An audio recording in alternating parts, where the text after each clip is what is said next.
How is everyone doing? Are we excited? Yes. Yes. There Cool.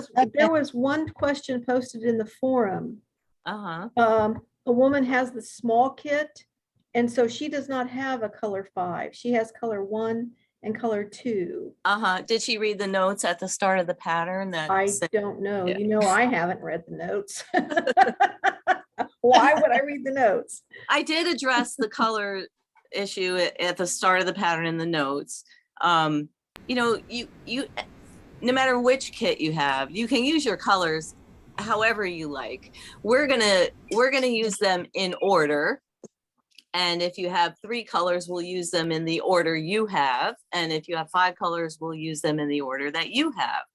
And if you need to knit, if you need to work, this pattern is very malleable. You can do all kinds of, you know, different things with the stripes. They're basic, you know, stripes of colors, and you can mix them up however you like. You can work out of order if you want.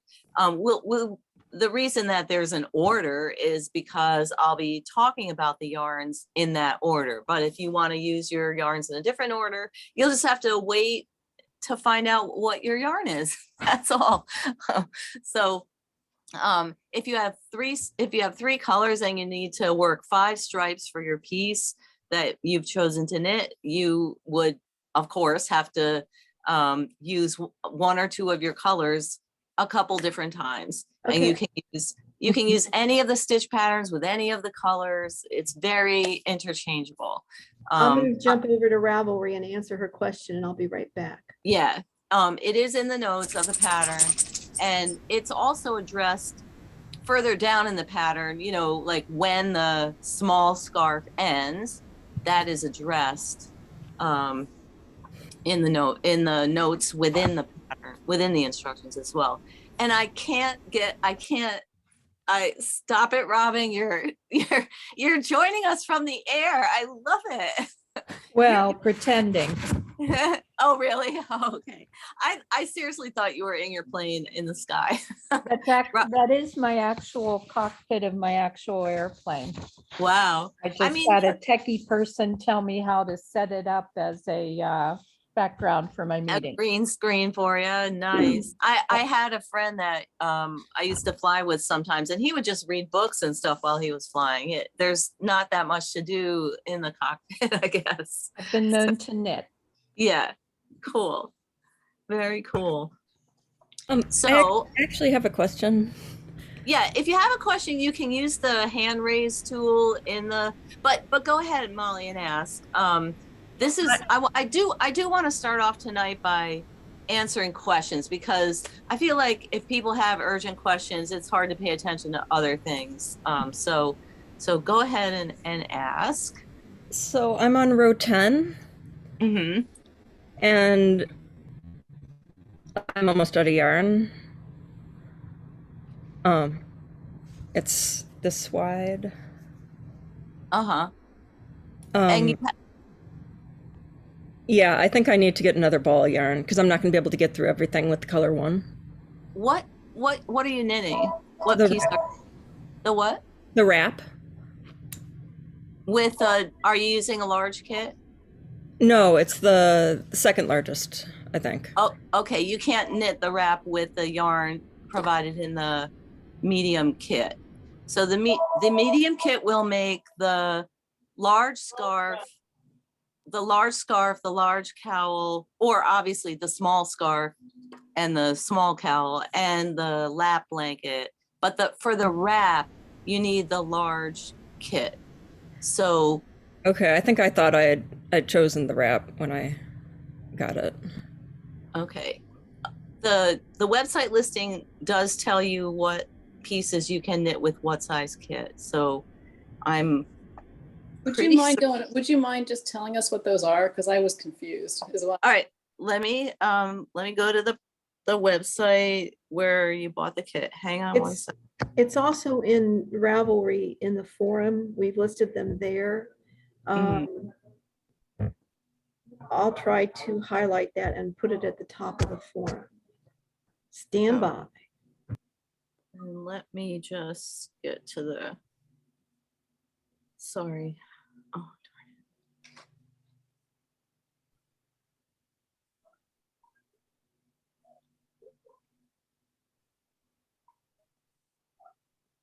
darn it.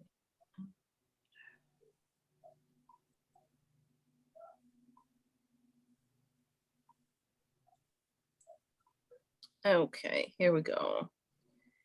Okay, the small kit will make the small scarf or the small cowl.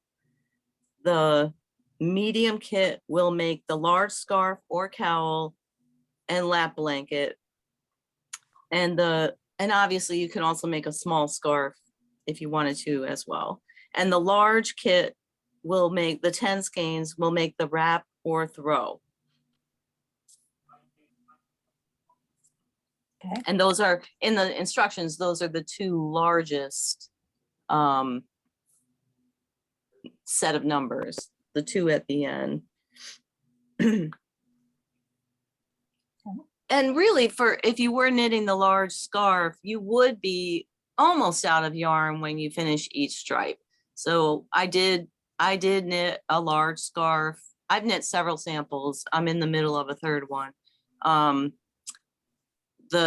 I had plenty of yarn to knit my large scarf with leftovers, and you really should have plenty for that, or the cowl. I just posted it in the chat also, that description. Okay, great. Each of the skeins has 150 yards, which is also helpful to know if you're looking at the yardages in the pattern. Anybody else have a question? Getting started? Not right now. Okay, so I threw a little bit of a monkey wrench in there by after you cast on with color 1, you immediately go to color 5. That's because the each pattern stripe will have a border, and the border will alternate with the previous color or the next color. So so I did have to squeeze in a little of the last color there.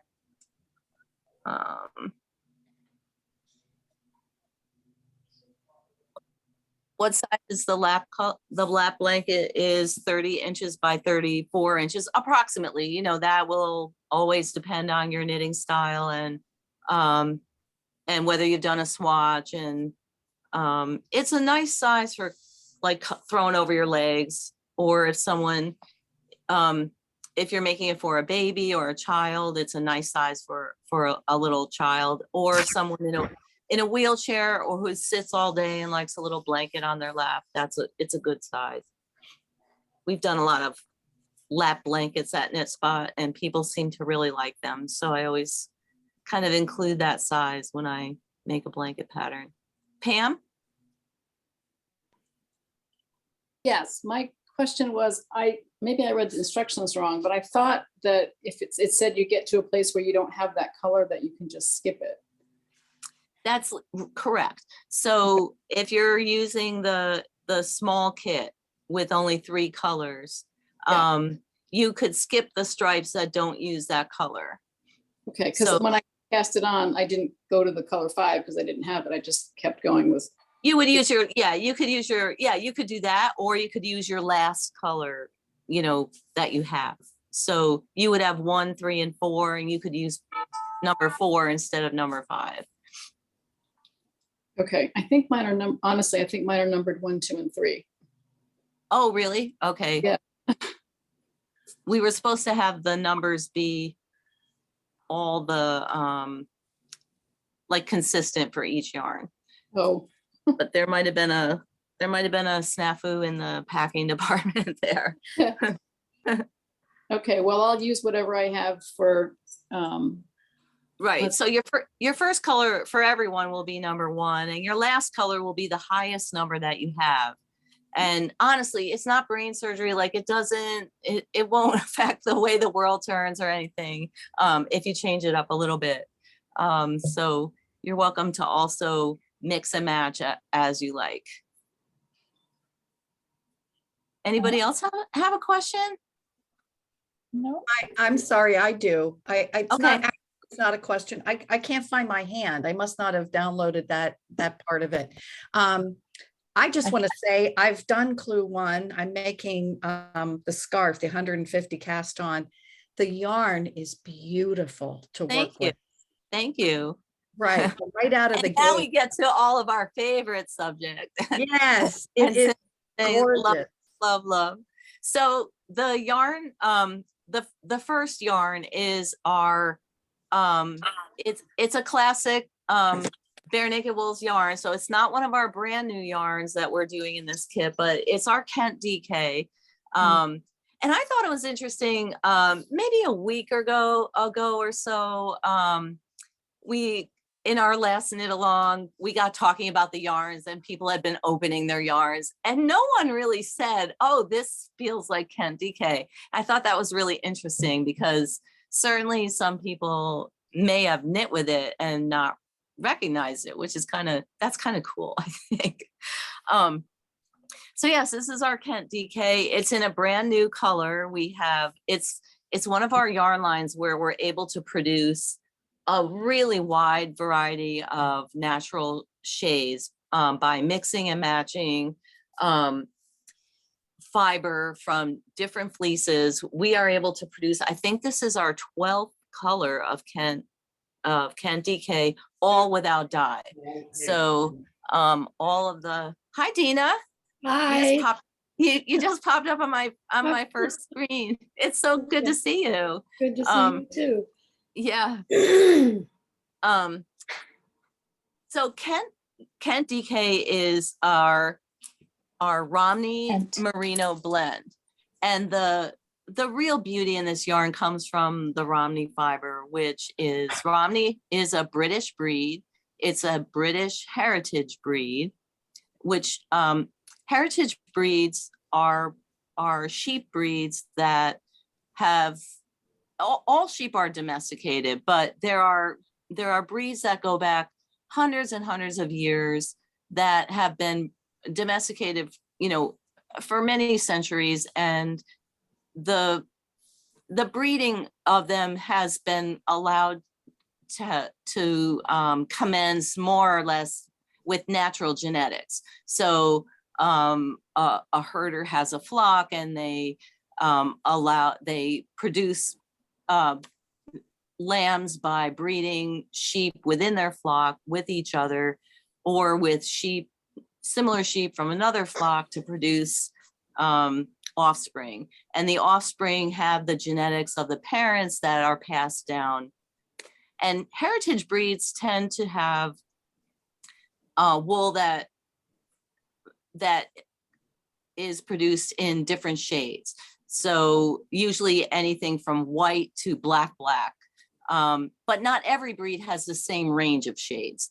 Romneys, as it happens, produce everything from white to black, and all shades of browns and Moritz. So they can produce a wide range of colors. Heritage breeds exist alongside what we now call modern breeds. Modern breeds began to be developed in the mid to late 1800s. They really got going more around the turn of the 20th century.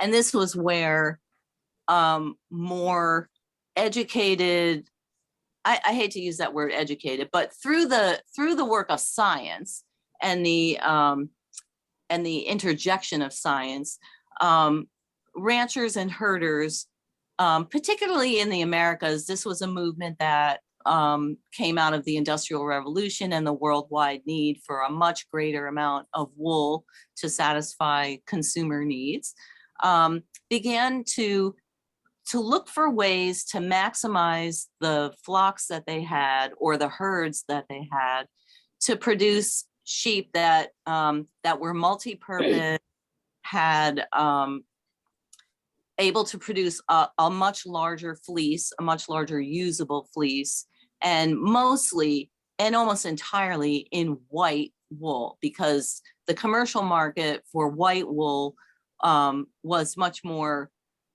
lucrative than you know, at that time, colored wool was not desirable pretty much anywhere. So, so modern breeds are distinct from heritage breeds in that way. And heritage breeds include breeds that are quite ancient, as well as breeds that are a little bit newer. Most of them developed in Europe and Scandinavia. I know that's part of Europe, Asia, Africa, the British Islands, and of course the South America and the Southern Pacific Islands as well. And heritage breeds really, their fleeces and their whole body type, the amount of meat that they produce, what they eat and how they breed, and the quality and volume of their wool and the color is all relative to their geographic location, to the place where they were, you know, where they evolved and where they live. And so heritage breeds change and grow in differently in different places, but many of them are still I don't know how to put this. Many of them are still distinct by where they live. For instance, the Icelandic breed is an example of a breed that only is that developed in Iceland and has very specific kind of wool, very distinctive. I think to this day, if I'm not mistaken, and this is in some of my writing about it, but I can't remember exactly. You can't bring other breeds. You can't breed other breeds with Icelandic sheep in Iceland. So there are places still where they try to preserve the genetics of the heritage breed that's native to that land by isolating them from other breeds. Another example would be the Finn sheep, which is a Finnish, a product of Finland and developed there. And if you put Icelandic sheep next to Finnish landrace sheep, you can easily see differences both in their body and the way that they look, as well as the feel of their fleeces. So getting back to the Romney wool, the Romney wool is a product. Romney sheep are a product of the part of England known as the region of Kent. It's a coastal area, so it is a sheep that thrives in on marshy ground in more wet climates. Now, most of the time in a wet lowland climate, you would get like a fine wool sheep, like a merino or a down sheep of some kind. But the Kent sheep, and they call it the Kent as well as the Romney, the Kent sheep is unique in that the coastal areas of Kent are quite harsh. The wind and the cold and the type of vegetation that's available is more akin to what a Highland sheep might experience. And so the Kent sheep, even though it was developed in a kind of lowland area, because it was subjected to these harsher conditions, developed a fleece that is a little bit coarser and longer and a little bit tougher. So, so this is a long wool sheep. And what that means is that pretty much what it sounds, its fleece has the ability to grow to a long length.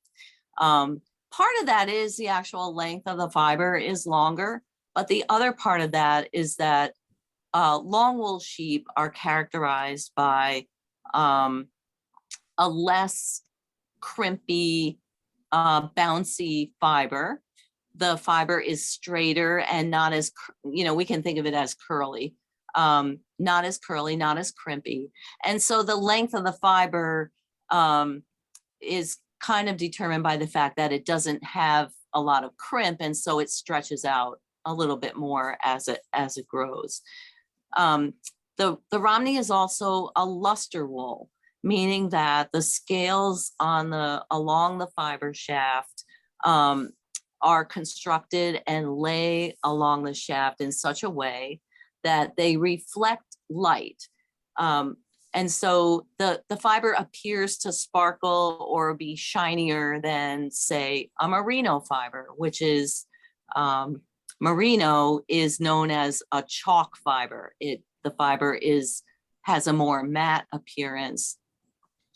And opposed to that, the Romney luster wool is shinier. And so that when you look at your yarn, you can see that shine in it. It's got a beautiful sheen, almost like mohair does. And one of the things about our Romney blend, especially lately, I've been kind of commenting on this lately in different places, that the last 2 years, our batches of Kent DK really almost feel to me like they have mohair in them. The fiber is so luxurious and soft and fine and shiny that when you knit with it, it has that wonderful, just luxurious feeling as it goes through your hands. Now, long wools tend to be, they are coarser than the fine short wool like a merino would be. So the fiber itself has a thicker diameter than something like a merino. But that doesn't mean that they are less soft necessarily. What I tend to encourage people to think of is not so much the difference between like soft and scratchy or but to think of the fiber as it is a fiber that's a bit stiffer than a merino or a soft fine wool. And the stiffness gives it a different kind of body. So instead of that crimp, which you get, that real fine crimp that you get in a merino fiber, which makes it very bouncy and elastic, the long wools have a body that is produced by a kind of a stiffness in the fiber. And I like to think of it as giving a yarn a little more structure. So just a little more durability, let's put it that way. The long fibers are wonderful because they resist pilling, they are very durable, and depending on how the yarn is constructed, can be as soft as merino or fine Shetland. Or if you spin them very tightly, they will feel more wiry and crisp. What we do with the Romney is we blend it with merino to balance a little bit of that long wool characteristic, and to make the yarn more appealing and more useful in different types of garments. So long wool versus short wool. Long wool fibers are, they work well in worsted spun yarns. They make a nice smooth yarn generally. And they're, like I said, they're durable. This one in particular has a sheen to it.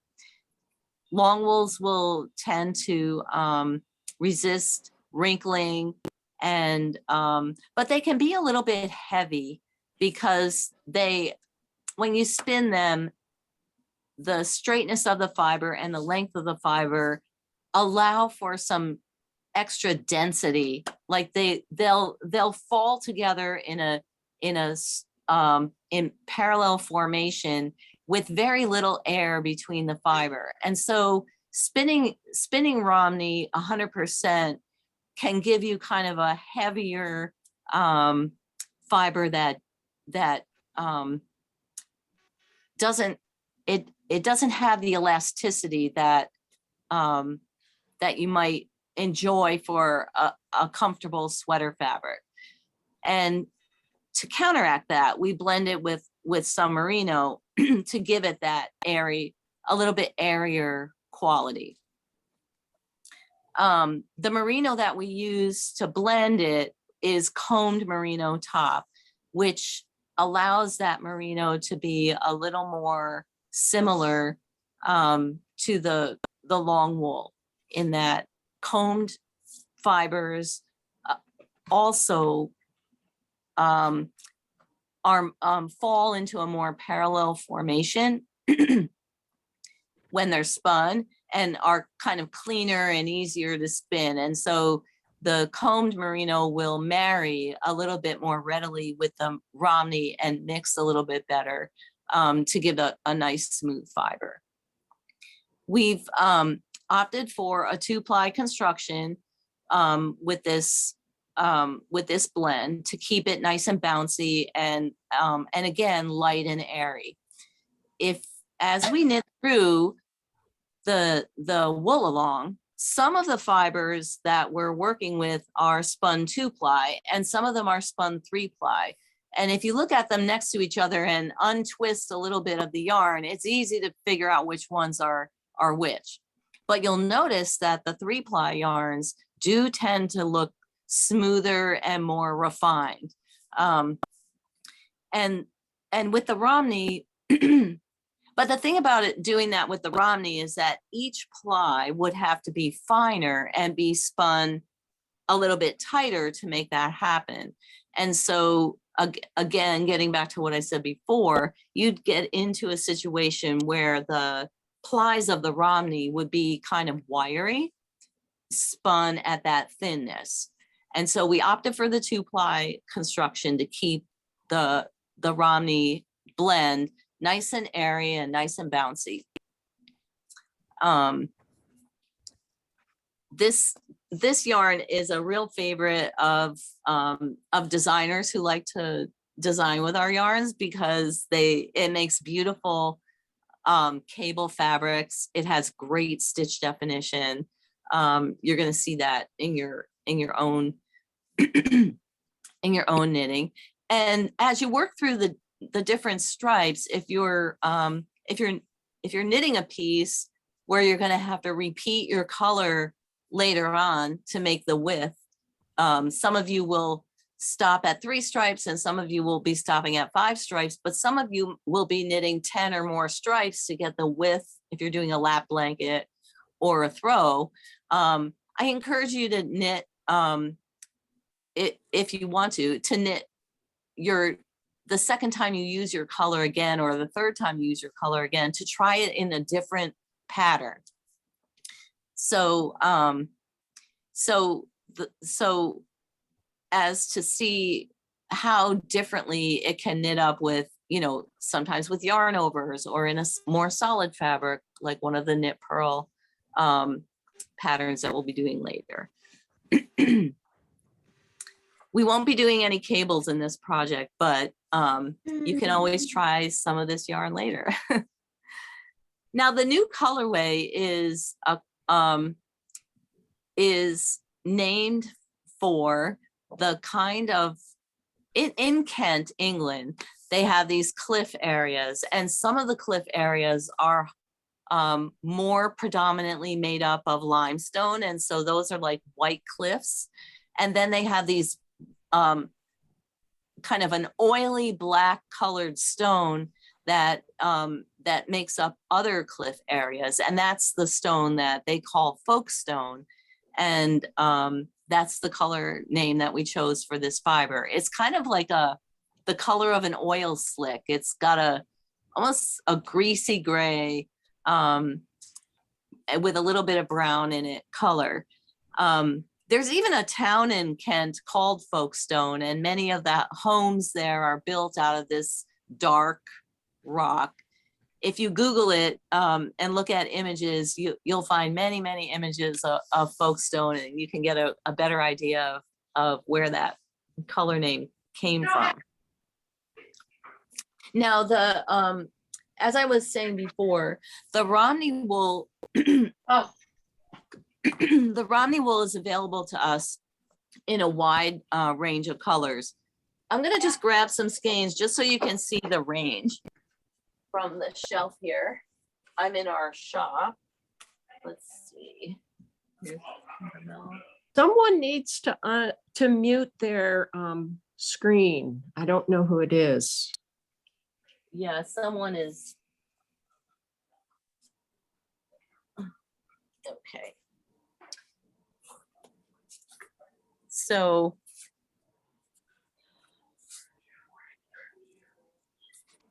the cool thing about Romney is that you get a range of shades both in the cool gray range and the warm gray range. When we say gray in relationship to sheep, that encompasses a range of, what we think of as browns, not just silver gray or black gray. So some breeds only produce that brown gray range, but there are breeds that produce a true black and a true like silver gray. And Romney is that kind of breed. The range is just incredible, from everything from this super dark charcoal, which is the black fiber. And we're able to also get natural black merino to blend with this. It's got a little bit of, this is our charcoal gray.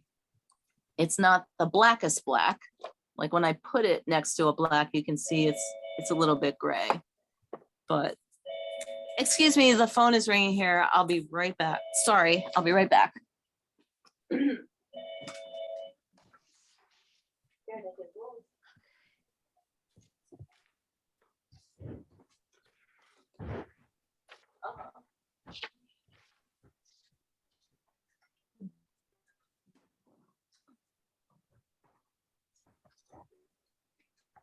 And are you on our website or?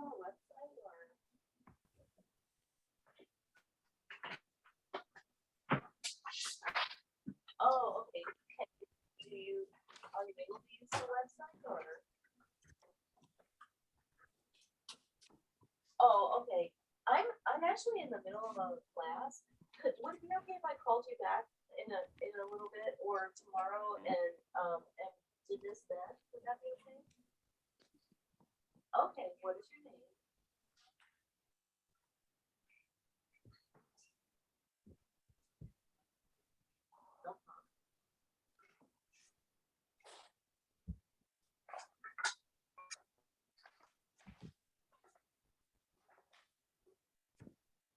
Nine five one 642 8750. Oh, and it's Marie Cole. Is that how you say it? Oh, Marie Cole. Okay. All right. I'll be finishing up around 8 o'clock. Would that be okay? Okay. All right. Thank you, Marie. All right. All right. Bye-bye.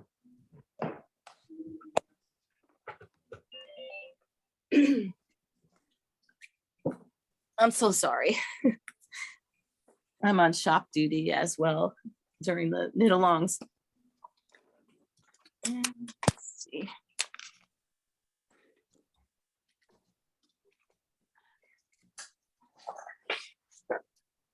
Okay, so I was showing you the charcoal gray, and then this is the white. So you can see that the charcoal is almost a black. And then the fleeces, many of the Romneys do produce a more silver gray. And usually that's a mixture in the coat of a black fiber along with a white fiber, just like, my gray hair is not really none of it is really gray. It's white and black mixed, which gives it a gray appearance. So this would be an example of our range, a range of the cooler shades. And then the brown shades are these. This is like the dark brown, which is almost entirely made up of it's a very rich, deep brown. Then here we have it. No, the other one, not that one. Hmm. That one. Are you talking to me I or think so is somebody talking to me or if not, can you mute? And then this is kind of a medium brown that comes from a fleece that's mixed. We also mix some of our fibers so that we develop a tone that we like. And then this one is just a very, like almost a fawn that's mixed with white. And then there is, as opposed to this really dark chocolatey brown, there's this caramel color, a moret color is what it's called in sheep terminology, which is a more caramelly, orangey type of brown. And the moret is more or less a standalone color. There's no other brown, it doesn't occur in a mixed state on the body. The morets are the morets, and you can dilute it a little bit with white to get kind of a peachy brown. We haven't done that so much with the Kent, although we do have the wet sand color, which is that kind of, which does have that peachy tone to it. There are so many different things that you can do when the range of fibers is so wide. You can mix, and we have colors that are mixed with the gray and the brown mix to give you some intermediate tones and tones that work, together. I actually really love this yarn in color work because there's so much versatility for making gradients and transitions between the browns and the grays from one kind of family to another. Now the sheep itself, the Romney sheep itself is a large, heavy sheep with a kind of a round body. So it's not like the Lincoln sheep, which is a big kind of rectangular shaped sheep. This is a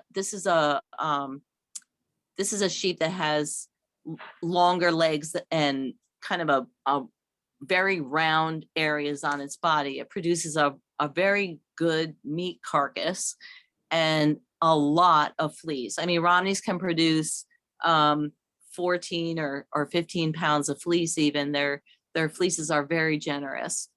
And part of that is because there's so much body there, but also the fleece is long and very thick.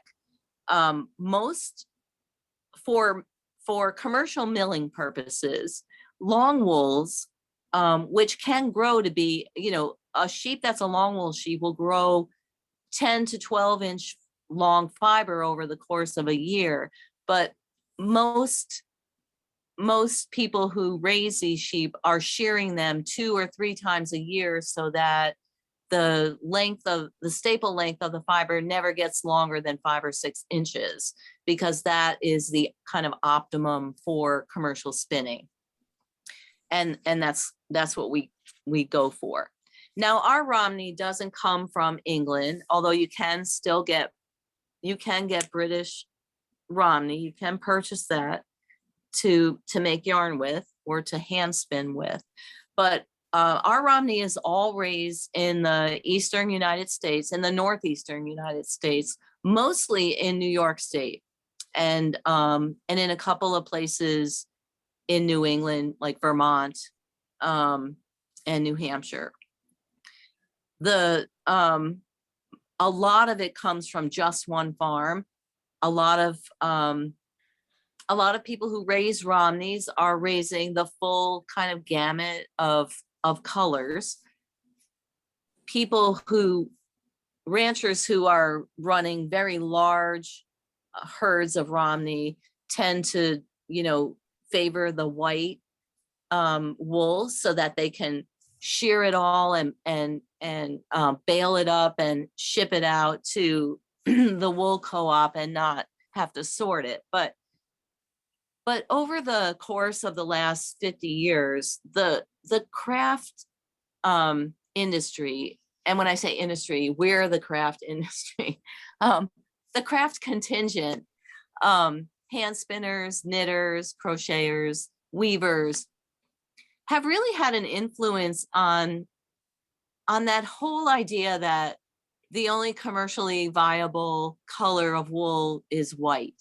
And thankfully, that has been the case, because by the middle of the 20th century, colored wool was disappearing from many of the producers, and almost all producers were aiming to produce as white a flock as they could, because that's what was commercially viable. And when I say commercially viable, it's not like they were making tons of money off the wool. The wool, by the middle of the 20th century, the price of wool had fallen to, just the bare minimum. And it pretty much remains that way today.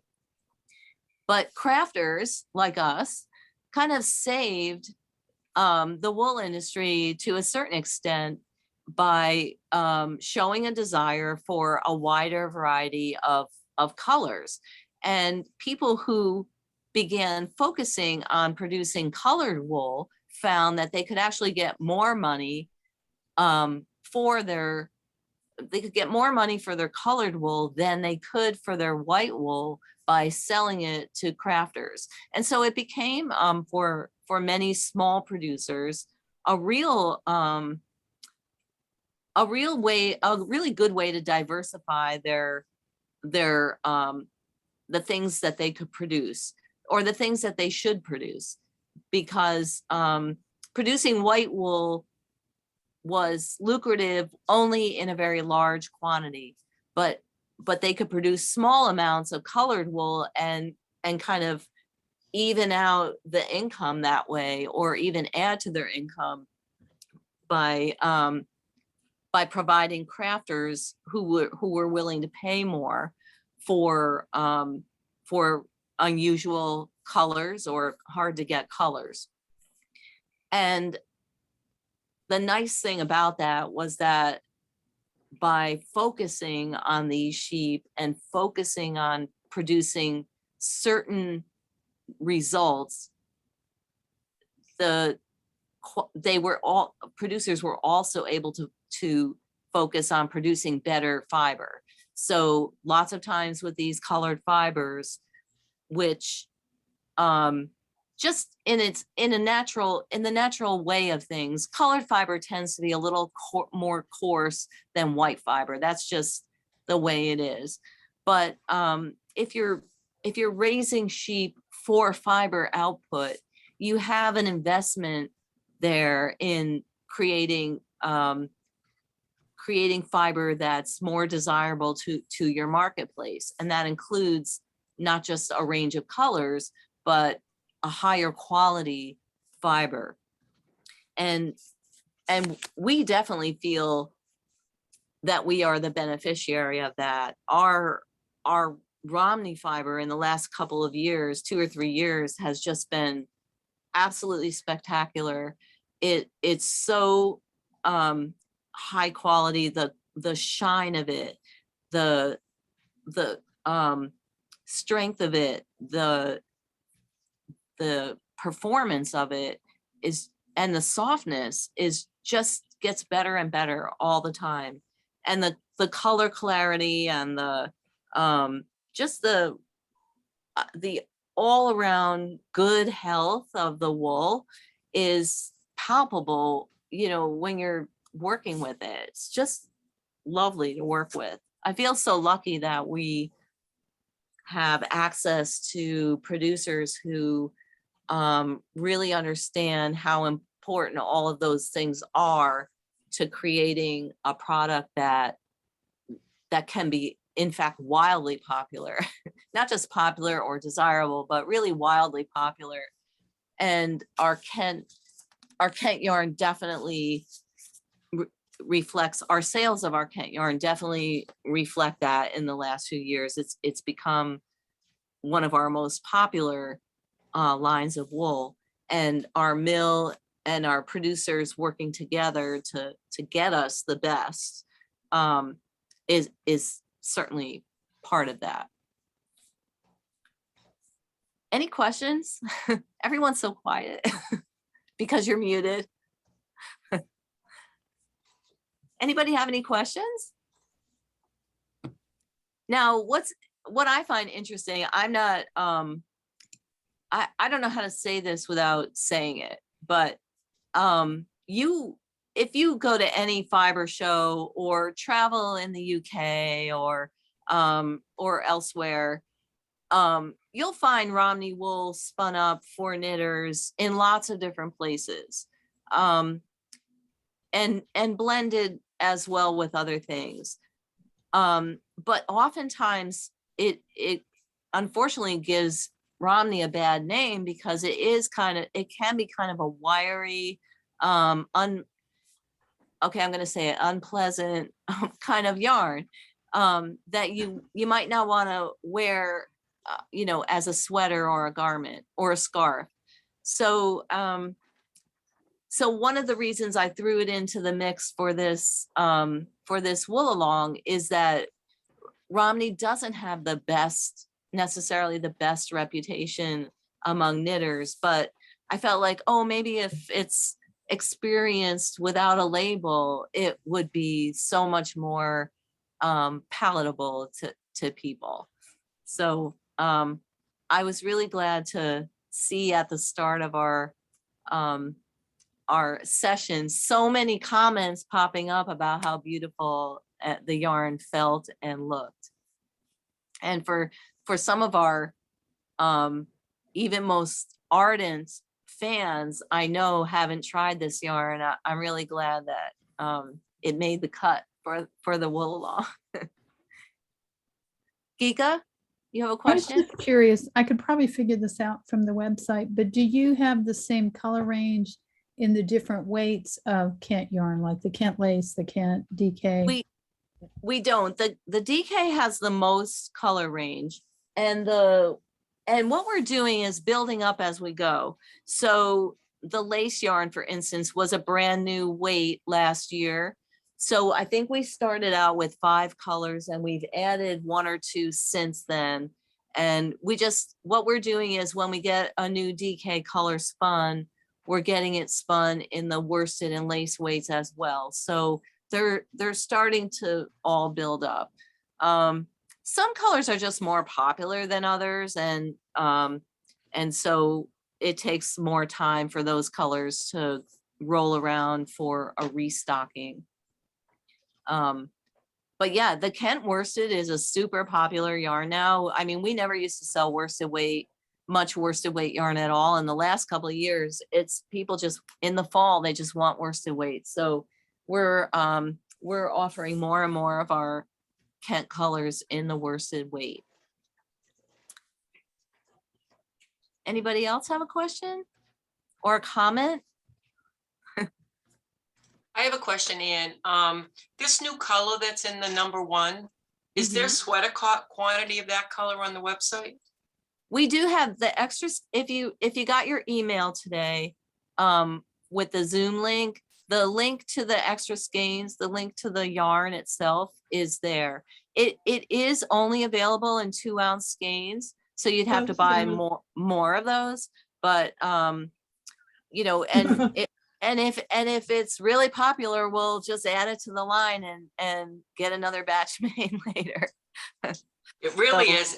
I love the Kent DK. I mean, I love the yarn. It's just.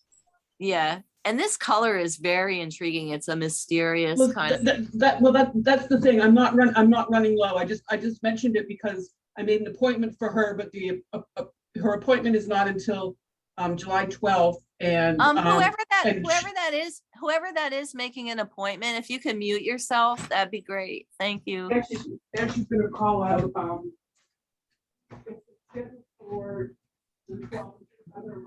somebody doesn't know how to mute themselves, I think. Julie? Can you hold the color up with the other colors, or do you not want to? Yeah, no, let me go get it. I don't have, it's not on the shop shelf yet. Because, so the extra skeins are in our shop, but we're only telling people who are in the mystery knit along that they're there. We don't really have a way of making it exclusive per se, but if we only tell you guys and nobody else, that kind of provides you with the exclusivity. Let me go get it. I'll be right back.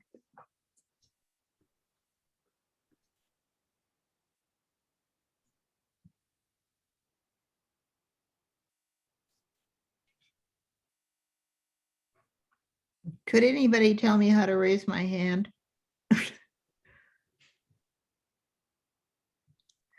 There's a thing that has 3 dots somewhere on your screen where you go to get the mute. If you click on the 3 dots and just hold it, you'll go down and there's a thing that says raise hands. Beautiful, thank you. You're welcome. Maybe we need to tell everybody where mute is as well. The problem is it's different depending upon what type of device you're using. Yeah, Because no I'm kidding. on a laptop and my raise hand is not, of course, it could be because I'm a co-host. I don't have raise hand on those 3 dots are called an ellipse. And Yeah, in my ellipse, I do not have that. So I think Sue has her hand up. I see that. But I'm back to answering Julie's question. So let me tell you a little bit about what happened here. So when we first, because we had several bumps in the road with the yarns, and honestly, I only got my hands on all of them about 3 weeks ago. So I hadn't even knit with some of them until like 3 weeks ago. Such is the way of small batch processing. So we originally wanted I'm trying to remember how this went. We originally wanted the Tide Pool in the kit. We were going to just go with one of our existing colors. Or no, it was a driftwood. And the driftwood that they made came out too close to another color in the kit. It was almost identical. So then we were going to switch to the Tide Pool, but it was getting really late and they would have had to start with raw fleece. So they took the driftwood fleece that they had blended and threw in a bunch of Tide Pool colored fleece and came up with, so I'm going to hold them up. So this is the driftwood, which is what we were thinking we'd go with. And this is the Tide Pool, which is a cool gray. So the driftwood is a mix of warm brown and cool gray. And then the Folkestone, this is the Folkestone. So the Folkestone is between them. I'm trying to get a good angle. When you see it in person, the Folkestone it's not coming across on screen. It just looks like a darker blue gray, but it really has a lot of brown in it when you see it in person. So it's got the brown of the driftwood and the cool gray. And then when you see it next to the driftwood, you can definitely see that it's a cooler color, more leaning toward, I want to say it leans toward Tide Pool, but it's much darker too. Like, I don't know. But anyway, it's a really cool color, and I think we're gonna have to keep it because it's so beautiful. And oh my gosh, the lanolin in this, like when you squeeze the skein, you can feel the lanolin in it, and you can smell it. Oh, it's so good. It's so yummy. And it's got the way it's blended, it's got little lumps of the white coming through as well, or the lighter gray coming through to give it a little bit of nubbly texture, just a visual texture. The thing about Kent, we've always, one of the things about blending fibers that are very different, like the long wool and the short wool, is that they do marry, but they don't marry completely like a merino and another soft fiber might do. So you don't get that really cohesive blending of the fibers. They tend to want to fight each other a little bit and separate, which to our benefit, we did want a more heathered, we wanted the colors to be heathered, meaning that you could see individual strands of light and dark within the colors itself. So they're not completely homogeneous. When you knit with them, you'll get streaky, like I think of them as cirrus cloud patterns across the fabric. And except for the really solid white and the really solid brown, you're in some of these colors, you're going to get some streaky effects as you knit with them. And it's prevalent even in the lace weight too, which I find really interesting. I'm trying to think if I have anything handy to illustrate that. I don't know if it would come across on the Zoom. So if you knit a stockinette garment, especially, or a garment that has a large area of the same pattern, you'll see a lot of kind of dark and light streaking in the fabric. And that's really normal for Kent. It's part of the aesthetic of it. It's also got a bit of a tweedy look to it, because of that. Sue, what was your question? I have a question about the pattern. I'm making the wrap, and based on my swatch, which I love, after I blocked it, it just became wonderful. And but I would have the right width, but not quite enough length. So I added some stitches and then realized that I should ask if it's all going to be based on a 7-stitch repeat, or the numbers are going to change. And I said this in one of our knit along sessions, but of course everybody wasn't there. The pieces will tend to be generous and will more likely block out a little bigger than smaller. So you might be. I'm working. Whoever, please, could you mute if you're talking? Could you mute? Thank you. And where did Sue go? I don't see her anymore. I'm still here. Oh, okay. Yeah. So I don't know, how much longer were you thinking you wanted it? Well, I was, based on my swatch, I'd be about 6 inches short, and I really like the length to be able to wrap around. Now, when you say length, so you are knitting side to side. So your stitch gauge is your length. Right. Okay. Yeah. And you said how many more inches you wanted it to be? If my math was correct, I'd be about 6 inches shorter than the pattern was meant to block. I mean, I want to say, I bet you could even block it that much more. Like my scarf that I knit was wanting to be bigger and ended up like 2 inches bigger than I planned. So I actually scrunched my fabric when it was wet and it dried flat. You know, it kind of shrunk up when it dried, but I could have stretched it a lot more lengthwise and still had the width that I wanted. So my tendency would be to say, as you could, and the way, if you look at the different sizes, the way that I changed sizes was to add increments of 24 stitches. So if that's what you did, like if 24 is close to what you did, then you should be okay. Okay. Does that make sense? As long as, and my thing is, as long as you can do the math, you know, to get there, to get to the next pattern. You should be Okay. fine. So Thank you. That was very mysterious, but also helpful. yeah, the patterns, if you really look at the charts as you get them, you'll see that they are increments of like 7, 6, 7, and 8 inches. I think one of them is 12. So you should be able to figure out your math. And to change the numbers between each section, I just said, increase evenly across or decrease evenly across. So there's not really super precise, specific things that you do to change numbers. Does that make sense? It does.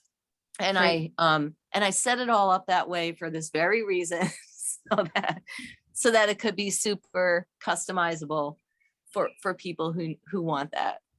Fantastic. I'll just yeah. keep going then. Okay.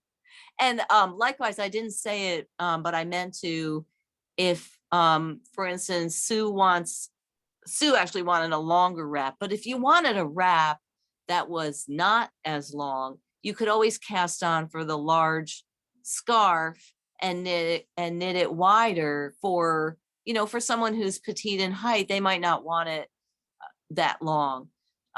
So you can cast on for the length of any piece and knit it any width that your yarn allows. Everything is doable if you're willing to, work with it, if that makes sense. Lucy? Hi. I started the lap blanket, but I see the measurements here and I think I really want to throw. Can I order like more yarn for this? Yes, in fact, someone else wrote in yesterday to ask about that. So when I see Barb tomorrow, I'm going to talk to her about what our, I think we can just sell you that at the difference between the small kit and the large kit, or the medium kit and the large kit. And then, but we'll have to maybe what we'll do is even put it on the kit page as like a upsized version or something. That'd be like great. a yarn only. What did we used to call that? The double dip. Yeah. If you want an upgrade, that's what a yarn only upgrade. And we'll try to, oh, Elizabeth, you're muted. I'll talk to David tonight about listing that and what the price will be. And then we can start getting those out to anybody who might want that. Great. Thank you so much. Oh, you're welcome. I better write that down. Oh, you don't remember absolutely everything? Well, now I have to remember that to call that other person back too. So now I have 2 things I have to remember. you know how it is. Once Yeah, you have I to- do, unfortunately. Hey, Ann, Yeah. I need to leave the building because I'm not at home. I'm at my brother's house. Okay. And I don't think you made me co-host because I'm going to leave and it doesn't ask me to assign or anything. So Oh, okay. I think I'm just going to walk away and leave the computer on. You'll have a Okay. nice view. And of the nothing will, background. if you do that, nothing will happen because I'm still here. So Okay. All right. See everybody. I can always inflict it on Jose. Bye. All right. Linda. Hi, Linda. Hi. You said something that made me think maybe I'm not doing the right thing. I'm doing the lap blanket and I've done 1 repeat and started the second one. So I'm halfway through a second repeat. Now, was I not supposed to do a second repeat? You can do, and that's the other thing you can do is you can make, if you're making a wider piece, you can make each of your stripes wider instead of making them narrow and then repeating them. So okay. does that make sense? So what I'm doing I'm knitting a lap blanket now. What I'm doing is I'm doing one, I'm doing what the pattern says for each Just 1 repeat and then the setup for the next one.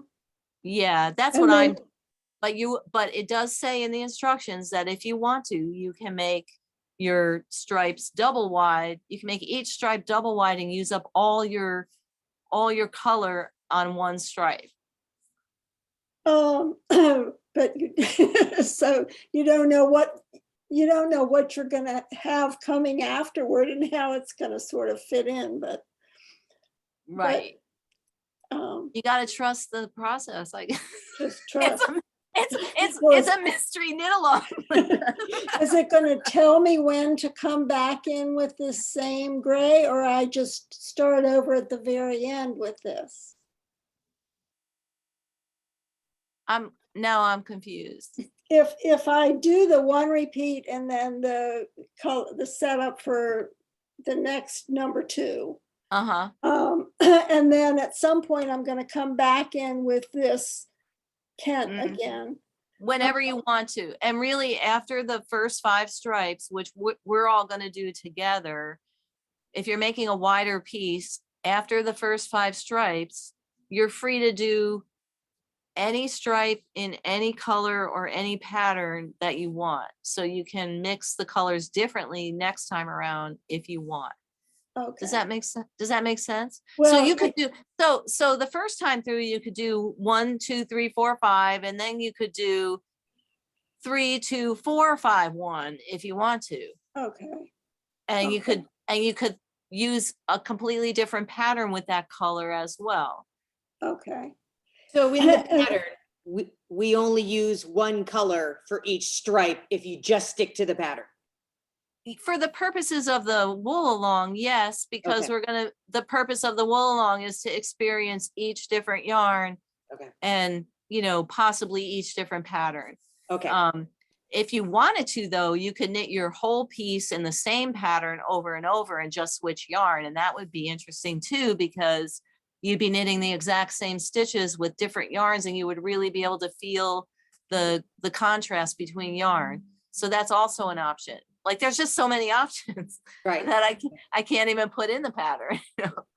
Thank you. Not to make everybody completely confused, but And with the lap blanket, should I expect to get just 2 repeats out of my one color, or it depends on how wide you make each stripe. So the stripes can be different widths. There are some patterns that you can make very narrow or very wide. So you'll have some malleability there. And I'm doing what the pattern says for the first 5 stripes of my lap blanket. And then I'm doing whatever I want with the other stripes. So, so hopefully I'll finish that before you guys finish yours, and you can kind of see what I mean. I'll have a finished thing to show you at some point that, what we should have gotten. What we should well, have. or what you could do, all the different things you could do, like what different patterns look like in the different yarns mixed up. Okay, cool. Okay. Thank you. And if you're really not following what I'm saying, just do them in order and keep doing them in order. You'll be fine. I think I get it. Yeah. The main thing is if you start doing things out of order, you just have to remember that each pattern has its own, for several patterns, you'll have to change the stitch count, and at the start of that stripe, you'll need that number of stitches. Okay. So to do that. Thanks. Who else has a question? Anybody? It's so cool that we have so many people here tonight. We have 42, which is a really good turnout for our knit along. Let's see, Margie. Yeah, hi, I just submitted a text there. I was wondering if you could talk about colors 3 and 4, which I think were the ones that were included for the small kit, colors 2 and 3. Since we'll be using them in the first section. Or did you want to save that for later? We're covering one wool type per week. So okay. Yeah, so I'll be talking about all the different wools eventually, but yeah, I won't give you all of it tonight. And that really behooves people who aren't here right now, and people who might be only joining in later on. So I'm really sorry about the labeling issue. I had asked that the yarns all be labeled only, consistently, and apparently in our packing department of one person. Something went, Well, something got, the kids came in as 1, 2, 3. okay. And when I looked at the pattern, I figured, okay, that's 1, 3, 4. And then You're you right. talked about number 5, Yeah. and I thought, Yeah. oh, okay. Yeah. Your last color is number 3, and everyone else's last color is number 5. So, Right. it can be just so, there are so many deep moving parts, like Mhm. when people have different size kits. We were trying to like make it accessible to everyone by offering the smaller kit, but then it creates like a whole different set of moving parts for writing the pattern and everything. So forgive our little slip ups there. Karen, did you have a question? Yeah, I have a technical question about yarn overs. I have a tendency to have various different size yarn overs or that make eyelets, I guess you would call them. And I was just wondering if you lace knitters have a technique to keep your yarn over consistent in size. Well, if you're always, first of all, when you do your yarn over, you should be wrapping the yarn around the needle counterclockwise. So from the back to the front. Yeah. Okay. I always like to that's set a consistent. baseline. Yeah. I always like to set a baseline for that because as a teacher, when I teach lace knitting, there are always about at least 20% of the people in every class that are doing it the other way. They're wrapping their yarn the other way, and it's one of the reasons that their lace knitting looks wonky to them. So that's that. Okay. For instance, with the first pattern, you are always knitting, you're always putting your yarn overs in between knit stitches or purl stitches. So your inconsistency wouldn't be coming from like you don't have a yarn over between a knit stitch and a purl stitch. It's always between 2 knits or 2 purls. But what might be pulling it off is the decrease on either side. So when you say your yarn overs are always inconsistent, do you notice that with different fabrics that it's different? Or are they always inconsistent?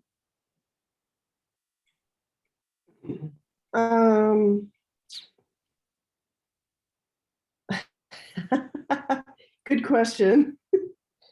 So with yarn here. over, yeah, with yarn overs that are inserted between a knit stitch and a purl stitch in that order, or between a purl stitch and a knit stitch in that order, the yarn over itself is actually using a different length of yarn.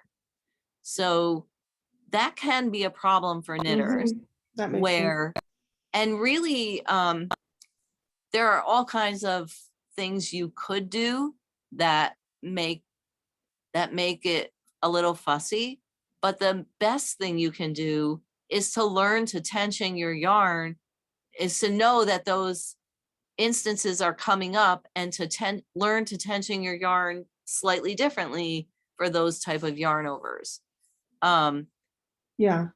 But if your yarn overs are just always wonky, even when they're occurring in the same kind of fabric, like in this stitch pattern, your yarn overs are always occurring in the same instance, the same construction. You're knitting to a certain point, you're doing a yarn over, then you're doing an SSK, or you're doing a knit 2 together and a yarn over, and then you're knitting 5 stitches. So they should, all the ones that advance to the left should always look the same, and all the ones that advance to the right should always look the same as well. If you're seeing inconsistencies there, then that's a tension problem in your handling of the yarn. Yeah. And oftentimes I see that with people who knit continental, because that carrying the yarn in the left hand, for many knitters, carrying the yarn in the left hand for the yarn over maneuver there's a little bit less control with the continental method of knitting, because you're not, for throwers, for English style knitters, there's just a little more control with the yarn over action than you get with a continental method. And that's just from my experience of teaching lots and lots and lots of people to knit. What I observe of continental versus English style is that there's a little bit of inconsistency with tension especially in open work knitting with continental method. So yeah. So mainly that's up to you to try to, push yourself a little bit to learn to tension it a little bit better. Jean? Yeah, and sorry. Go ahead, Karen. Well, I was just gonna say, sometimes I want to pull my fabric down and then that changes the size of the stitch. And I'm trying not to do that, just to knit it and bring it to the barrel and not pull it down, even though it looks kind of curled up. I'm trying to just be consistent about how I do that. And the other thing about anything with yarn overs, you should be blocking that when it's finished. And blocking really corrects a multitude of sins in terms of the inconsistency between yarn overs. It may not cure everyone's inconsistent yarn over issue, but for a lot of people, it's going to correct it. Thank you. With blocking, you are intentionally distorting the fabric and manipulating it, and that gives you an opportunity to stretch those yarn overs into the shape you want them to be. Okay. Jean? Hi, Anne. Hi. The Folkestone, is it real limited? I'm trying to figure out, I want to think it through before I just go ahead and purchase it, but is it super limited so that you have to think quick, or? I think we had 150 skeins listed on the website, keeping in mind that's 2 ounce. They're 2 ounce skeins. So that's, of course, you realize you just caused a gold rush on it.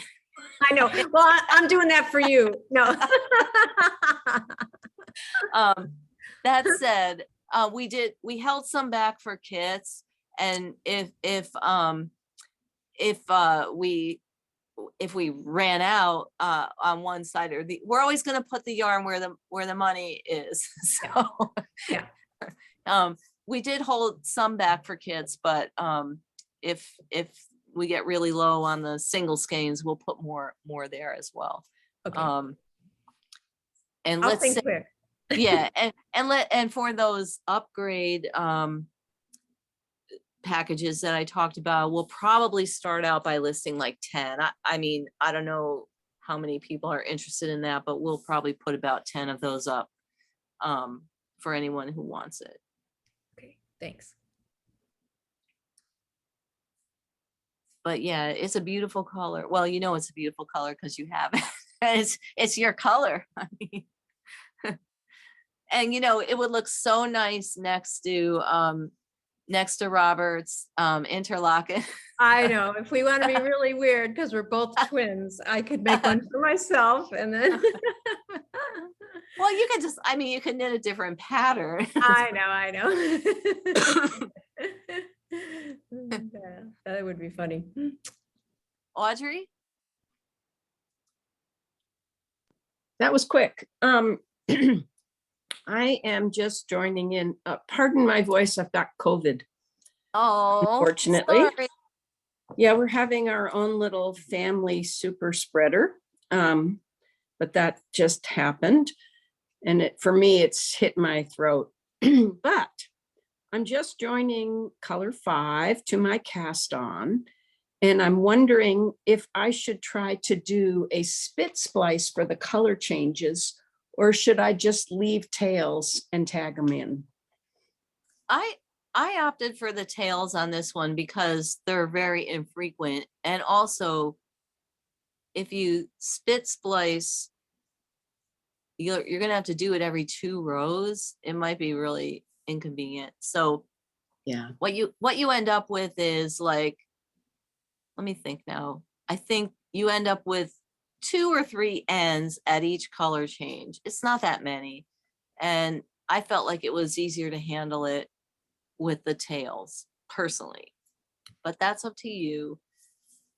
Okay, it's just on this very first one I've cast on, I'm doing the cowl, and then I do a first row around. I think I'll just blend them for a couple of stitches on this first row, just so it doesn't leave a gap.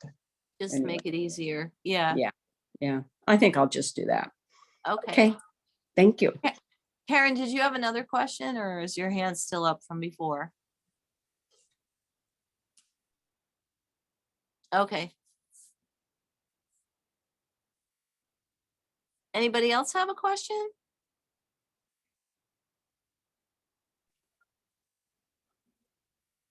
I guess we could do like, we could go around and talk to, everybody could tell us a little bit about themselves if they want to.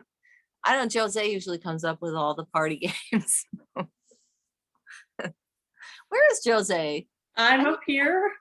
I need to I'm make, upper left-hand corner on my screen, but I yeah, don't know. I came in late. I need to make you the co-host so that you're on my screen. Let's see. Make me co-host. So how many are we? There we go. Okay, now so you're the then- co-host. All right. I never So- feel like I never feel like I'm really talking to somebody if I can't see them at the same time. I hear you. I keep going back to the next screen to see who else is on. It's so old fashioned. Cynthia, did you have a question? I do. Could you hold up the Kent DK colors again? Did you show them earlier?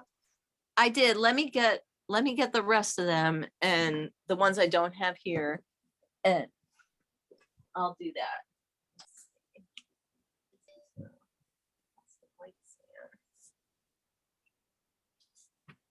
Did Anne say that the color of this first Kent DK is called Greystone? Folkstone. Oh, Folkstone. Oh, thank you. Is it on the website? Yes. On the website, there's 2 little blank spots at the bottom of the list of colors. And one of them will give you the Folkstone. And no, I haven't bought it all yet. There's a direct link in it. If you read your email that went out with the Zoom link, there's a direct link for you guys to the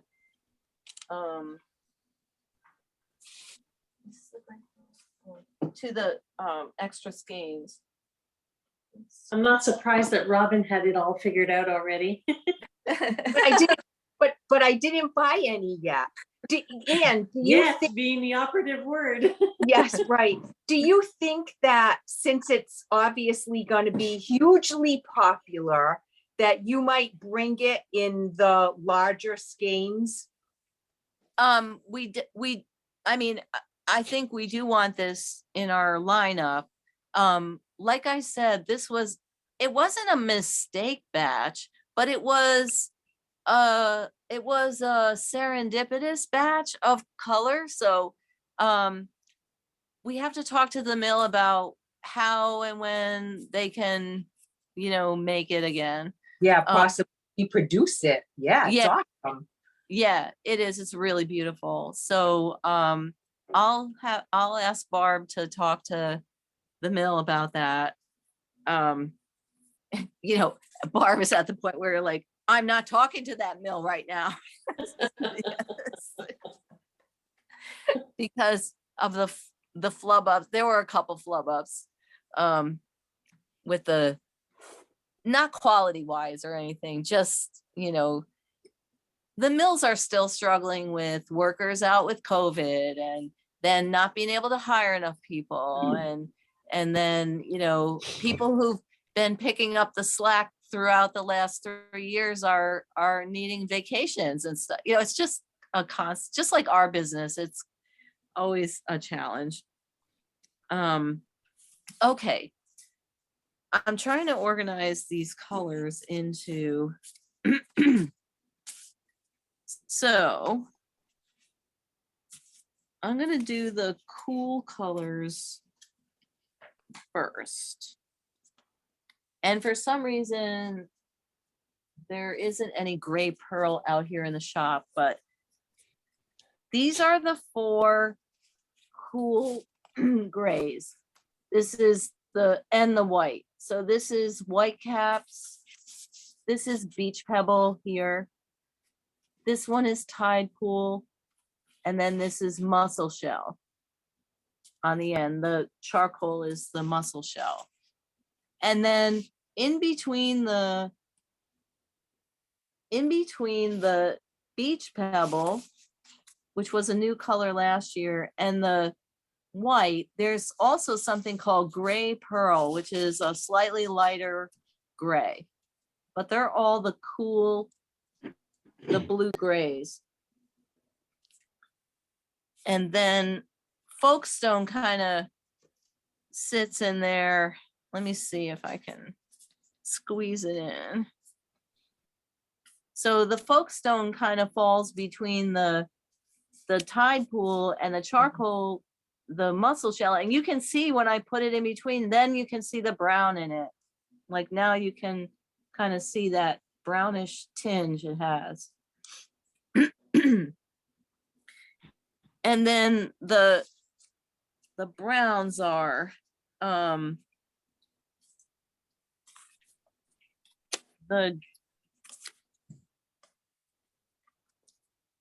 see, this is white sand. And we have even more browns and grays. So we've got, I'm gonna have to do this in parts. So then we've got the browns. This is the coconut husk.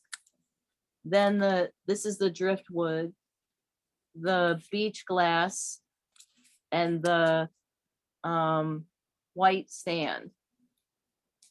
So from light to dark, we've got white sand, beach glass, driftwood, and coconut husk. And then, and again, if I stick the Folkstone in there next to the driftwood, you can see that the Folkstone kind of stands out as a sore thumb because it's got that cool gray mixed into it. So that's 8 colors, 9 colors, plus the gray pearl, that's 10 colors. And then this is the kelp. This is the Morit brown. It's kind of a golden caramel brown. And the wet sand, which is a lighter brown, a lighter beige that has a little bit of a peachy tone to it. Now the white sand, when you put the white sand next to the wet sand, you can see why, you know, how those 2 colors differ. There's a little more opaque quality to the wet sand, and it's got a little more of that peachy tone to it. Did you want to see, who was that? That was. It was me and Yeah. Cynthia. Did you want to see any particular thing next to each No, other? I'm looking for, I'm gonna order some. I'm gonna knit my husband a sweater. Uh-huh. So Which, it's gonna be in the Ken TK. I haven't decided yet. There's 2 of them on your website and I haven't 100% decided yet, but Which ones are they that you're waffling between? I haven't decided. I was looking yesterday to say which one I want to do, and I haven't decided which one I'm going to do. Anybody got recommendations for a good men's sweater? I was gonna say, if you have it down to 2 or 3, I could hold those up together so you could see them next to each other. Oh, now you're muted. That's okay. That's not necessary. Any of them are going to be stunning. So I just kind of wanted to get a little glimpse of it, but Yeah.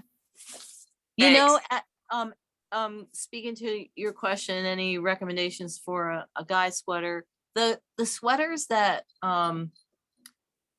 in the booth in our 2 recent shows that we did, the Champlain sweater was a huge hit with, I mean, men were pulling their significant others into the booth to say, look at that sweater. is that the one? Is that the one that had the yoke? With the yoke, yeah. I think, didn't Robin make that? Did Robin Yeah, make that? Robin made it. Yep.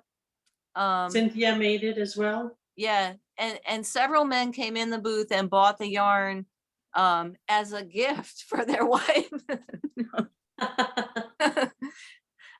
No, bought the yarn to make that. And so that's a really popular one. The herring weave pullover, we have a crew neck version knit in the let me see. Oh, it's right here. Hang on. In the mussel shell color of What was the age group of the men that liked that sweater? Younger, older? Actually mostly like 60s-ish, 50s and 60s, but also and you know, if you look at the photos on the website, the guy that's wearing it is like mid 50s.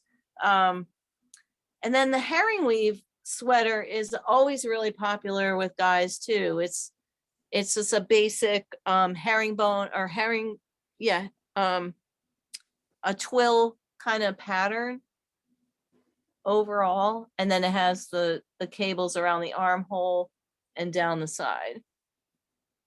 So that's a popular one. What about Sticks and Sounds? Yeah, that's popular too. That's actually constructed very similarly to the herring weave. It's got a big main pattern that's kind of plain, and then the cables around the armholes. And the home office sweaters are very popular because they're plain. You know, they're really and they're easy. They're really fun to knit because the stitch pattern is super easy to do and it goes quickly. You know, a guy sweater can be a lot of knitting and they go quickly. That pattern that the men liked with the yoke, when I first saw it, I thought it was a little bit out of the box for you. Yeah. It wasn't as traditional as most of the sweaters that you designed, but I thought it was stunning. I think the first one I saw was when Robin had done it. Yeah. I did it. I was asked to do a piece for a magazine that was focusing on like the Berkshires and New England and cabin in the woods kind of theme. And I just thought, oh, that's like so vintagey and looks like a ski sweater from the 60s or something. It just struck me as being appropriate. And Jean knit the interlocking. I mean, I don't know what your husband's taste is, if he likes fancy patterns or what, but Jean knit that interlocking for her husband. And oh my God, it's so stunning. Now, what color, I mean, does it have to be definitely a dark and a light? Was that the most popular when they did that? No, I mean, the interlocking is all one color. It's the one with the points all around the oh, right, yes. Yeah, she knit it in the mussel shell and the dark charcoal. It's just stunning. I think I'm gonna lean towards that yoke one, the one. Yeah, that is that's one main color and 2 contrasting colors, and really just about anything, any 3 colors can go together with the Kent. They all look really nice. I knit probably 10 different color swatches of all different combinations to try different things out, and they are all appealing for different reasons. Was it better if the main color was darker? Did it look nice or lighter? It didn't matter. Now, let me show you, we have the, let me get the light colored sample that we have.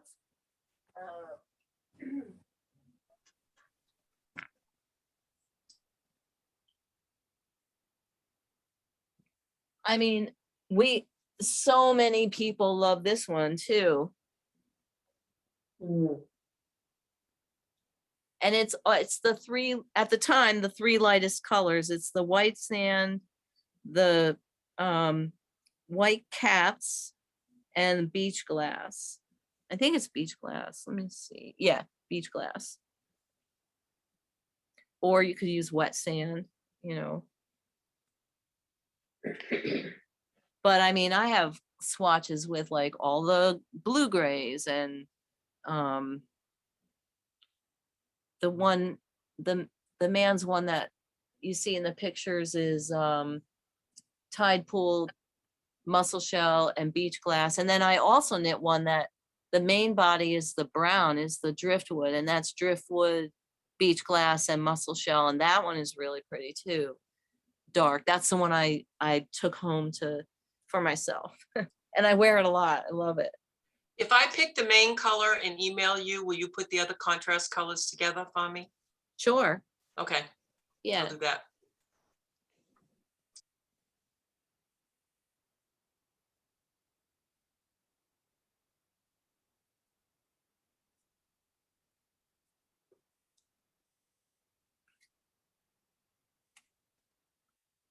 This is a really comfortable wool to wear.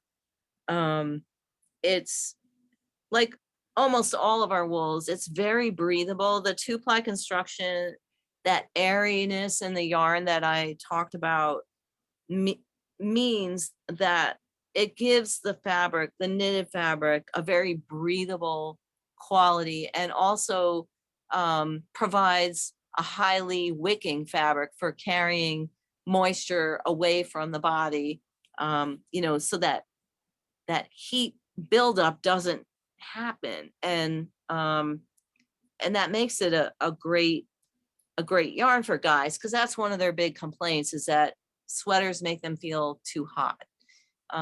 With a sweater knit in a yarn like this, it's going to be, you know, really nice and breathable, as opposed to like the Better Breakfast is our softest yarn, but it's probably our densest yarn too, because the alpaca makes it, you know, kind of heavier and denser, and that yarn will keep heat close to your body. So if you're always cold, that's great. But if you want something more breathable, I usually stay away from that for myself, because I find it's just not breathable enough.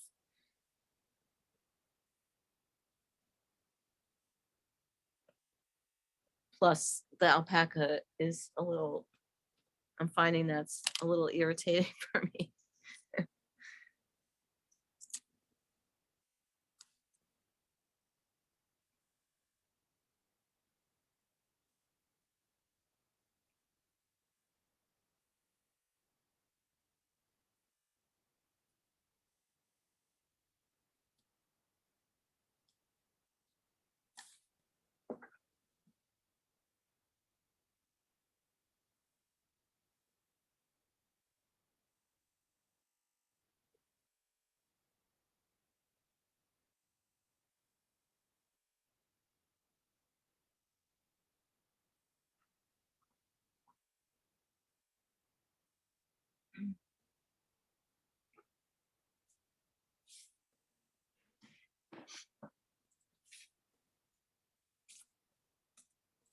Oh, Gika, go ahead. So you know me, I always have questions. I'm working on the spring frost in the Polwarth. Uh-huh. And I'm always, I must, maybe it's part of the Continental. I ran out of yarn, but I still had my gauge swatch. So I raveled it to use for, I'm down to the hem. Yeah.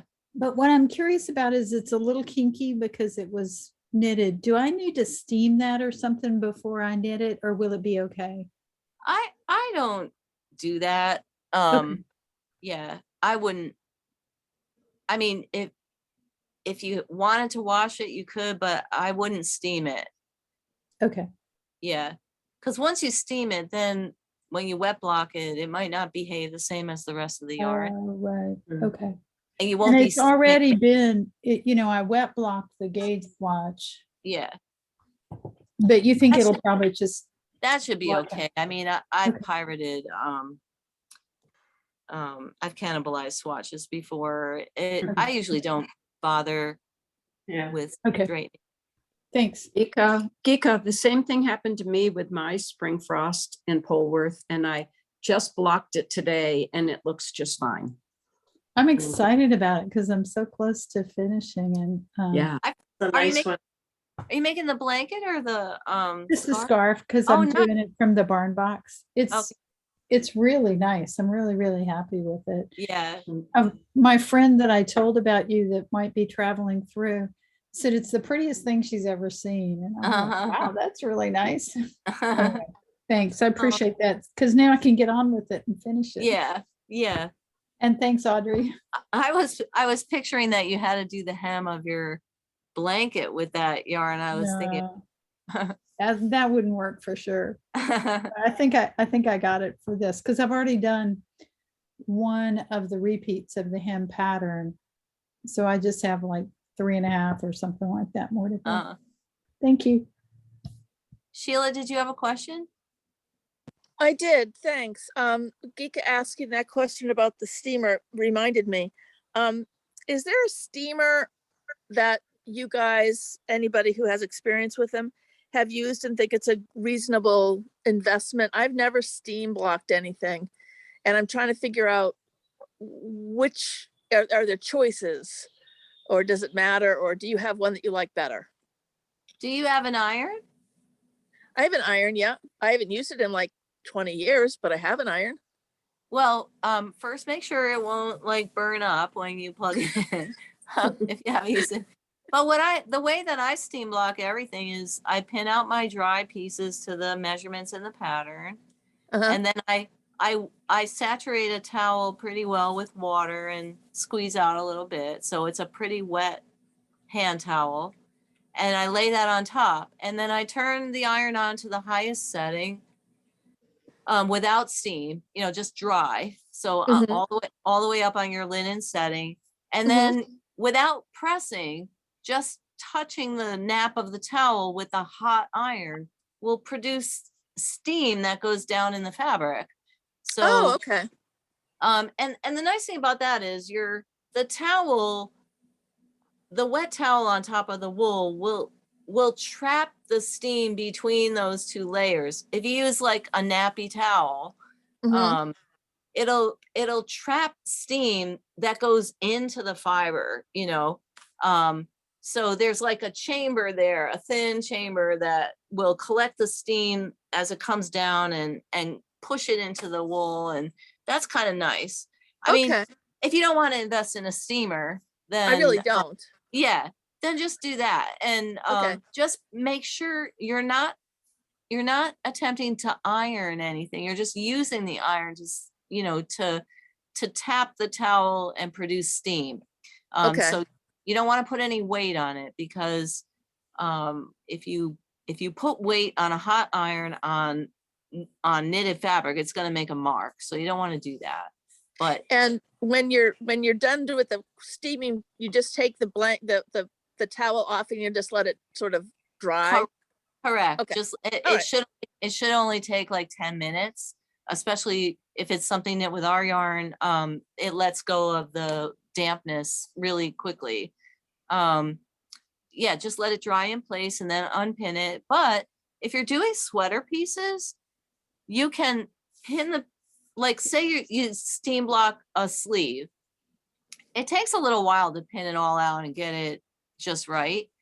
After you steam that sleeve and you take the towel off, you can pin the other sleeve right on top of it and steam it over. So you get exactly the same size. And shape. Yeah. Okay. And the same thing for like left and right sweater fronts or front and back of a pullover. You can pin those on top of each other. So the pinning takes a little time, but you can make it value added by using that opportunity. Yeah. Okay. Well, thank you very much. I appreciate that. Yeah.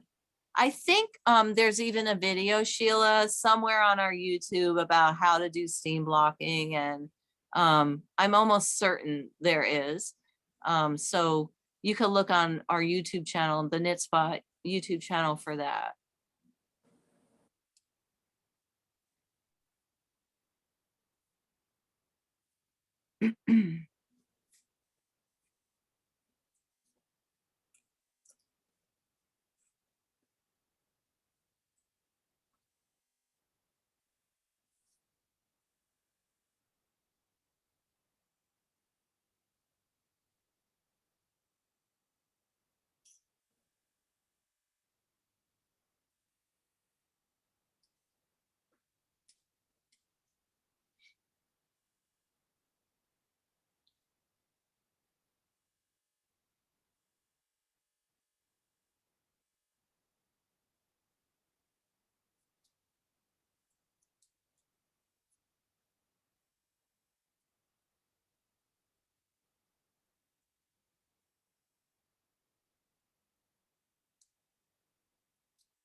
Looks like you have a nice back porch spot there, Sheila, with your. Thank you. Yeah, this is my patio. I just put my flowers out this past weekend because I had COVID a couple weeks ago and I couldn't get to the nursery. This is a perfect June weather up here in northern New England.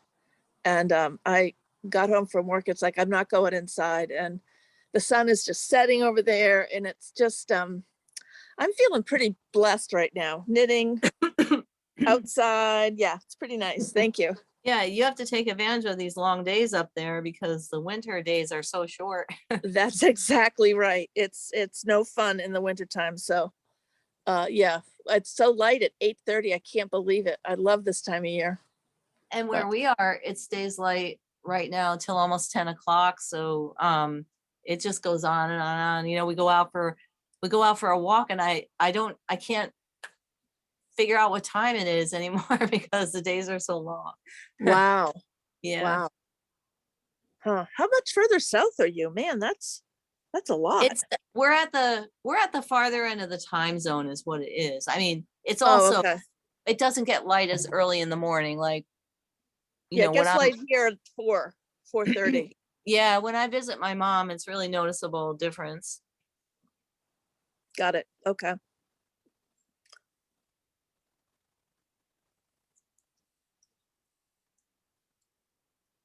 How's your shoulder doing, Robin? I just looked at you. You look kind of tired. Oh, it's so painful. The pain is shooting down my left arm now. Like when I came home from work, my fingers were swollen and they hurt. Like that's awful. So I don't know. Al keeps saying you should call the physical therapist and just make an appointment and go instead of just going to the chiropractor and dealing with the pain. So I don't know. Have you had an X-ray to determine, like, is it possible maybe a vertebrae cracked or? No, I didn't. Oh, can you imagine? Well, no, I can because I had that happen a few years ago. I had this excruciating pain across my shoulder. I literally at times couldn't even stand up straight, and I didn't know what I did. It started I was running and all of a sudden just my whole back just felt like it was full of junk, like a pile of junk, and I could barely walk home. And when I had an X-ray, there was a cracked vertebrae and but they said, but it's old. So it didn't happen when I was running, but for some reason it collapsed in such a way that it put, it finally like moved a certain way or whatever, put pressure on a nerve. And I had that pain for like almost a year, where, I couldn't do anything with my arms up. And, but knowing it helped the chiropractor be able to work with it a little bit too. Mhm. So He's been able to adjust me and it's much better. Like today he was doing some stretching exercise thing where he took my left arm, which is the one that aches so bad, and it's the one I had my shoulder surgery in, and he like lifted it way behind me, and then at the same time was pushing down on the spot that ached, and I thought, I'm seeing stars over here, but just, he did a couple of different maneuvers, not necessarily adjusting me, but like sort of kneading that muscle. And he said it's better. That was the best he felt it, like it was trying to relax itself. Yeah. So we'll see. I mean, I don't know. I told him I was so discouraged. I haven't been knitting at all. I've been playing with swatches, like I blocked swatches, and I've been. Oh, look at that. That's pretty. Yeah. So I mean, I don't know. I don't know. I have a couple. I blocked that goat.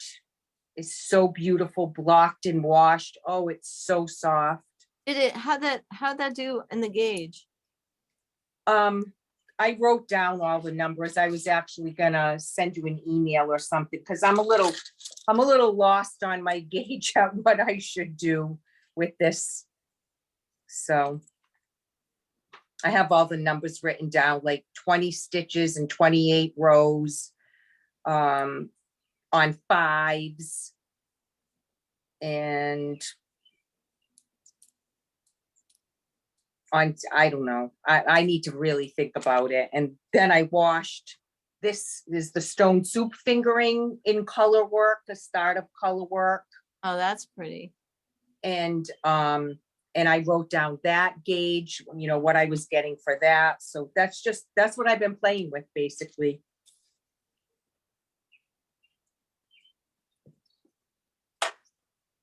But thank you for asking. Julie, I wondered how Julie was doing with her shoulder, if she had her surgery. She was here earlier. Yeah, she was. Julie Bernhardt. Oh, she's gone. Christine Bernhardt.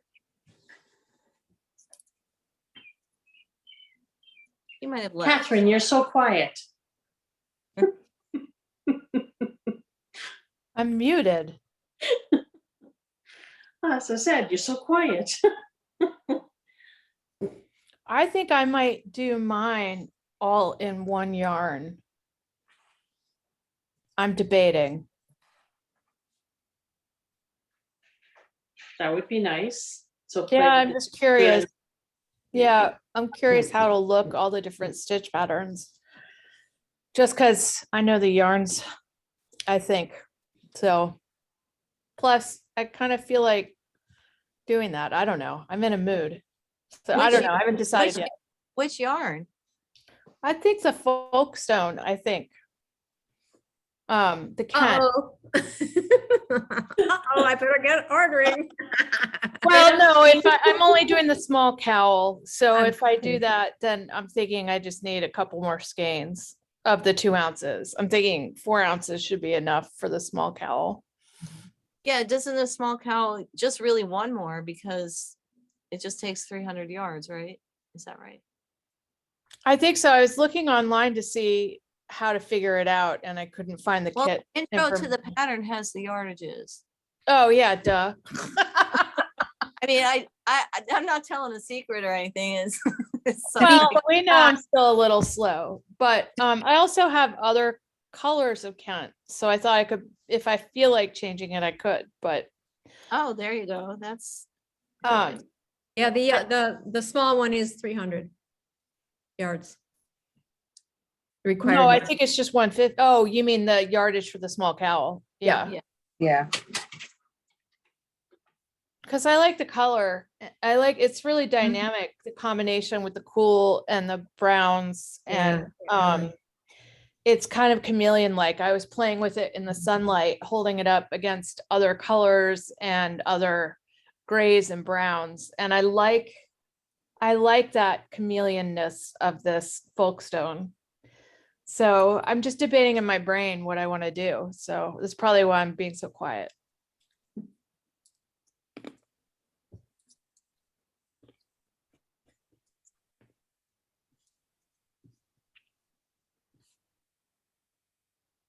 And I do love the Kent, especially in the winter when I'm walking the dogs. I have some other Kent DK cowls that I love, and I always grab those more than anything else when I'm going for a walk in the neighborhood. So that's another reason why I'm leaning towards sticking with the Kent. But I love all the yarns, of course. We all know I'm a junkie.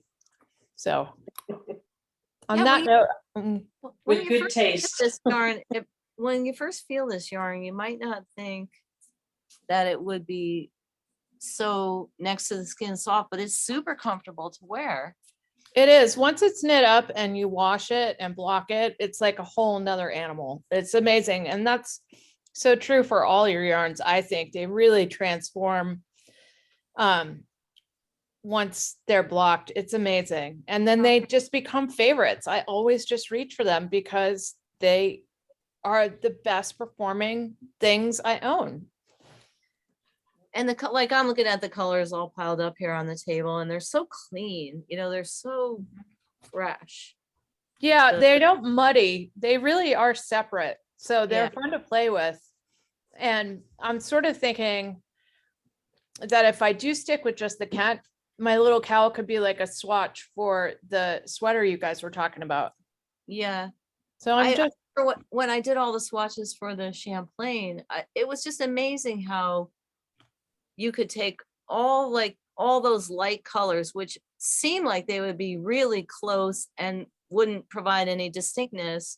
And they're absolutely distinct when you're working with them. And the effect is you get this like drop shadow effect with the colors next to each other that are close in value, you know. yeah. So because I'm thinking I might like to do some mitts or something with the other yarns that came in the kit. So I'm playing around. I haven't settled on anything, but like you were saying earlier, you could really, I know we're each doing the stripes together, and I might do another cowl where I'm playing with that, but I'm thinking I want to try one in just the Kent. Yeah. So, but I'm just debating, but I'll mute myself in case anybody else wants to chime in.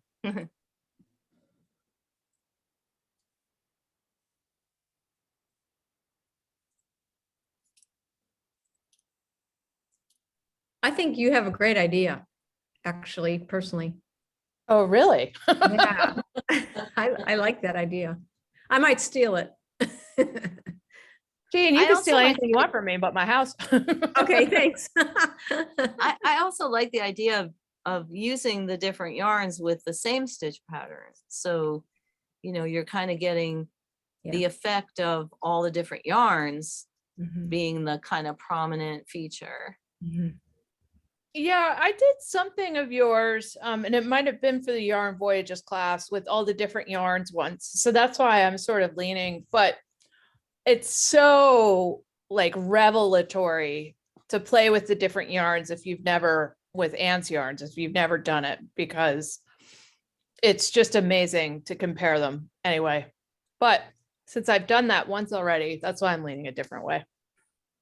And you can do, I mean, you can certainly put together a set with different yarns from different people as well and kind of get the same experience.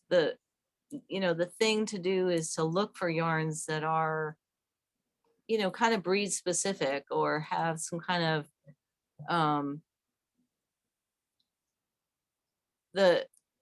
you know, the thing about our yarns and some other yarns as well that are more breed specific is that when you're knitting with something that we call breed specific or single breed or, you know, a blend of just two breeds, you're going to really experience more of the unique characteristics of that breed, as opposed to a commercial blends are blends of lots of different types of fiber together that complement each other and make up for each other's, you know, kind of quirks, so that the yarn, the resulting is super even, super consistent, you know, takes dye well and all those features. But then you lose the unique You know, you can't tell if it has Romney or Corriedale or you know, mohair. You just can't tell what's in it because it's a generic blend.